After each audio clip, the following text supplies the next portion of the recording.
Au cœur du campus de l'Université catholique de Lille, une épicerie solidaire, l'Agorae, propose aux étudiants de faire leurs courses à moindre prix ou de profiter du lieu de vie. Là, cette année, c'est 5 ans de l'Agorae Lille.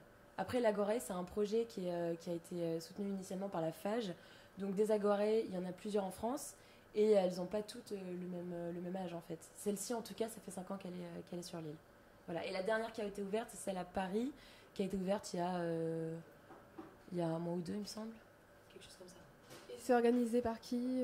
Qui est-ce qui crée l'Agorae? À Lille, c'est la FAGE du coup, qui a commencé avec le projet Agorae Épicerie Solidaire et donc qui en a proposé sur les différents campus en France.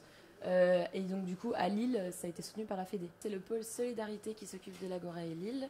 Donc la vice-présidente du pôle Solidarité, c'est Amélie, donc qui s'occupe de l'épicerie du lieu de vie. Après, donc il y a aussi les 2 personnes en service civique qui vont être là tous les jours pour tenir l'épicerie. Ici, les produits sont en moyenne 80% moins chers qu'en grande surface. Par exemple, un panier Agorae de 10 € vaut un panier de 50 € en supermarché. Il y a autant du sec que des fruits, des légumes, que des produits d'entretien, comme je disais tout à l'heure. Donc le choix est assez large. En plus, c'est plutôt équilibré parce qu'il y a aussi, comme j'ai dit, fruits et légumes. En plus, c'est des arrivées qui sont différentes à chaque fois, donc on n'a pas les mêmes produits tout le temps. Du coup, c'est quand même intéressant. Là-dessus, il y a un choix assez large. Ouais. On se fournit grâce à la banque alimentaire principalement, qui va aider. Sinon, on a aussi des partenaires. Donc, par exemple, la Fondation Carrefour, qui va de temps en temps pouvoir apporter quelques petites choses. Les Jardins de Cocagne, par exemple, c'est une association fruits et légumes bio qui vont notamment permettre les paniers cabas de légumes bio.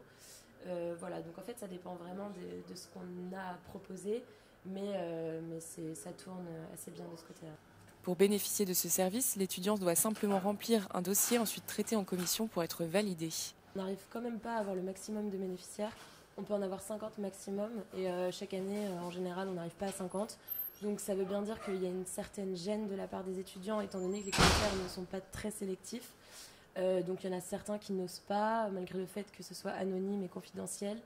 Voilà, sinon ils viennent chercher du coup leurs produits d'alimentation à des prix qui vont être beaucoup plus intéressants pour eux et qui vont leur permettre d'avoir un train de vie un peu meilleur.